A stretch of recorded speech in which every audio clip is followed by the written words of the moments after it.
Friends everybody first our person is Kataria. ಇವ್ರು ನೋಡಿ, ಇವ್ರು ಅಬ್ರಾಡಿಂದ ಬಂದಿದ್ದಾರೆ, ಮೆಲ್ವಿನ್ ಅಂತ. ಇವ್ರು ನೋಡಿ ನಮ್ಮ MD ಭಾನುಜಿ.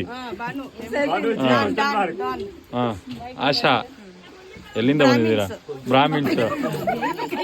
ಇದು ನಮ್ಮ ನೋಡಿ ನಮ್ಮ ಸ್ಕೂಲ್ ಮೇಟ್ ಪವಿತ್ರ ಅಂತ. ಪವಿತ್ರ ಅವ್ರ ಪಕ್ಕದಲ್ಲಿ ಅವ್ರ ಮಗಳು ಸ್ಕೂಲ್ ಲೀಡ್ರು. ಈ ಕಡೆ ನೋಡಿ ನಮ್ಮ ಲಾಸ್ಟ್ ಸ್ಕೂಲ್ ಮೇಟ್ ದೀಪ ಅವರು. ಹಾಂ ನೋಡಿ ನಮ್ಮ ಮೇನ್ ಬೋಟ್ ಡ್ರೈವರ್ ಅಣ್ಣ ಅವರೇ ಮೇನ್ ನಮಗೆ. ಇವಾಗ ಅವ್ರು ಕರ್ಕೊಂಡು ವಾಪಸ್ ಬಂದರೆ ಇಲ್ಲೇ ಬಿಟ್ಟರೆ ಏನು ಮಾಡ್ತೀರಾ? ಇಲ್ಲೇ ಇರ್ಬೇಕಾಗ್ತದೆ. ಆಮೇಲೆ ಮೈಸೂರಲ್ಲೇ ಸೆಟ್ಲ್ ಆಗ್ಬೇಕು. ಆಮೇಲೆ ನೀರಲ್ಲಿ ಸೆಟ್ಲ್ ಆಗ್ಬರ್ತದೆ. ಇನ್ನೇನಪ್ಪ ನಮ್ಮ ಬೋಟ್ ಹಿಂದ್ಗಡೆ ಇನ್ನೂ ಎಷ್ಟೋ ಐತೆ ಅಲ್ಲ. ಇಲ್ಲಿ ನೋಡಿ ಮೈನ್ ನಮ್ಮ ಫಾರಿನ್ ಲೇಡಿ ನೋಡಿ. ಮತ್ತೆ ವೀಕ್ಷಿಸಿ.